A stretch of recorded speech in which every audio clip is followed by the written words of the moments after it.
बच्चों, welcome back to my YouTube channel Afsha academy. आज हम बच्चों nth term of an AP पता करेंगे।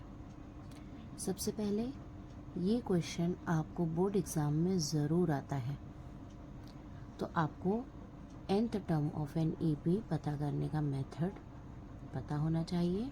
अभी देखिए, पहला सम देखिए, find the 24th term of an AP 12, 16, 20 and 24।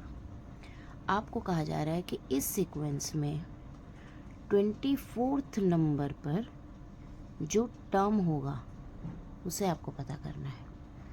अब मुझे बताइए, ये 12 मेरा फर्स्ट टर्म है, सेकंड, थर्ड, फोर्थ। इस तरह जब आप 24th के प्लेस पर पहुंचेंगे, क्या आप मुझे इस वक्त बता सकते हैं वहाँ क्या टर्म होगा? नहीं, आप डायरेक्ट नहीं बता सकते, इसलिए आपको फॉर्मूले की हेल्प लगेगी। यही जो है हमारा 24th टर्म हमें पता करना है with the help of formula. अब हम अपने फॉर्मूला में टर्म्स पहचानते हैं। हमारा जो सीक्वेंस है उसमें जो 12 है वो हमारा फर्स्ट टर्म ए T1 होगा, T2 16 होगा, T3 20 एंड T4 24। अब हमें D पता करना है। T2 माइनस T1, हमारे सेकेंड टर्म से फर्स्ट को हम माइनस करके डिफरेंस हमने निकाल लिया 4 का है।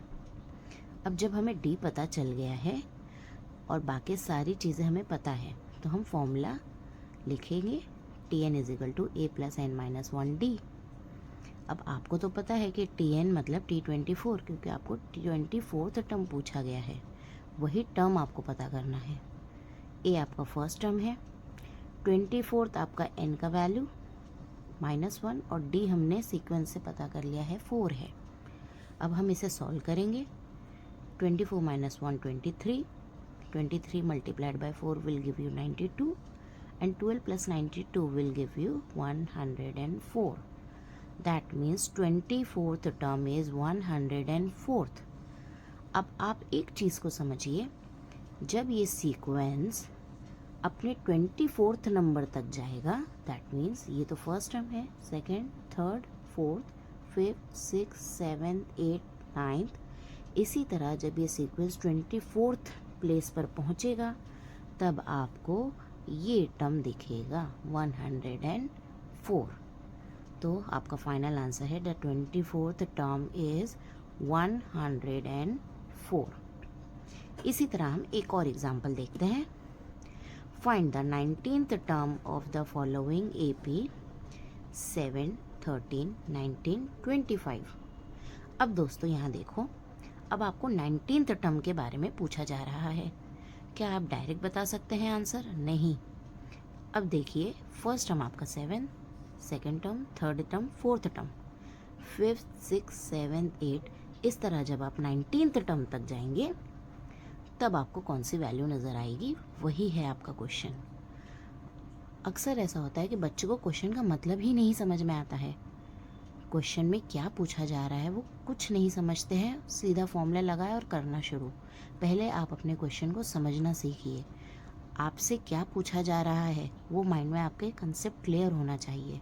अब देखिए, फर्स्ट टर्म आपका ए है 7, सेकेंड टर्म आपका 13, थर्ड टर्म आपका 19 एंड फोर्थ टर्म आपका 25। आपको कुछ नहीं करना है, सबसे पहले D पता करना है। T2 minus T1, 13 minus 7 that is 6। सो आपका D 6 है। अब आपको सिंपल आपका फॉर्मूला अप्लाई करना है। Tn is equal to a plus n minus 1D। Tn आपको पता है, इस बार Tn आपका 24th नहीं, क्वेश्चन में 19th है, तो आप T19th लिखेंगे। 7 प्लस 19 माइनस 1, क्योंकि इस बार आपका n का वैल्यू क्या है, 19 है। पिछले क्वेश्चन में आपके n का वैल्यू क्या था, 24th था।